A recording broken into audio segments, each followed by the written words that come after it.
Beneran nggak sih Indonesia dijajah oleh Belanda selama 350 tahun? Begini faktanya. Bila kita hitung dari tahun 1945 lalu dikurangi 350 tahun, berarti Belanda mulai menjajah Indonesia sejak tahun 1595. Namun yang menjadi pertanyaan, apakah di tahun tersebut bangsa Belanda sudah tiba di Nusantara? Faktanya, kedatangan bangsa Belanda di Nusantara baru terjadi pada tanggal 22 Juni 1596 di wilayah Banten, yang kala itu ekspedisi tersebut dipimpin oleh Cornelis de Houtman. Lalu, apakah ini awal penjajahan Belanda di Nusantara? Eits, tunggu dulu. Kala itu tujuan kedatangan de Houtman dan kawan-kawannya bukan untuk menjajah, melainkan untuk berdagang. Bahkan kedatangan mereka sempat ditolak oleh penguasa Banten karena de Houtman dianggap sangat arogan. Hingga kemudian mereka diusir dari Nusantara. Namun 2 tahun kemudian, Jacob van Eyck dan kawan-kawannya menyusuri jalan Cornelis de Houtman untuk pergi ke Banten. Dan pada saat tiba di Banten, mereka disambut dengan baik karena sikapnya yang cukup ramah. Dari situ kemudian mereka diperbolehkan untuk berdagang.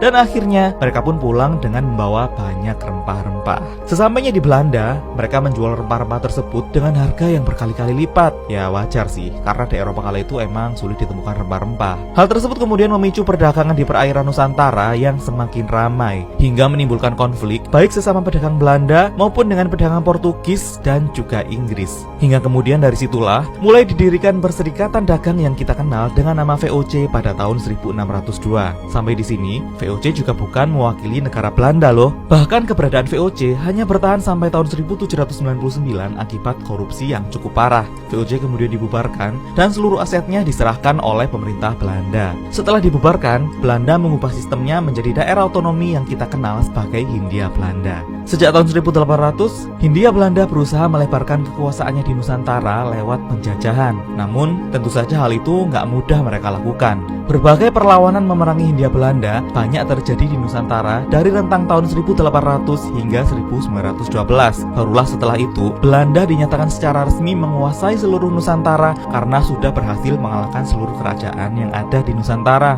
Jadi kalau gitu, dari mana angka 350 itu muncul? Jika awal penjajahan dihitung dari berdirinya VOC tahun 1602 ditambah 350, maka Indonesia seharusnya baru merdeka tahun 1952. Atau jika dihitung dari tahun 1800 saat pemerintah Belanda mengambil alih VOC, harusnya Indonesia baru merdeka tahun 2150. Kalau kayak gitu, sekarang pas kamu lagi lihat video ini, kita masih dijajah oleh Belanda dong. Nggak ada yang tahu secara pasti dari mana angka 350 tahun itu muncul. Namun yang pasti, istilah Indonesia dijajah 350 tahun berasal dari perkataan Insinyur Soekarno dalam setiap orasinya. Hal ini beliau lakukan untuk menggelorakan semangat para rakyat Indonesia agar terus semangat berjuang dalam melawan penjajahan Belanda yang saat itu ingin kembali menjajah Indonesia pasca proklamasi. Tapi dari video ini bukan berarti kita harus menganggap bahwa kekejauhan penjajahan Belanda terhadap Nusantara itu nggak pernah ada ya, melainkan fakta bahwa Belanda nggak pernah menjajah Indonesia selama 350 tahun. Bahkan sebenarnya Belanda lah yang butuh waktu lebih dari 300 tahun untuk menaklukkan Nusantara.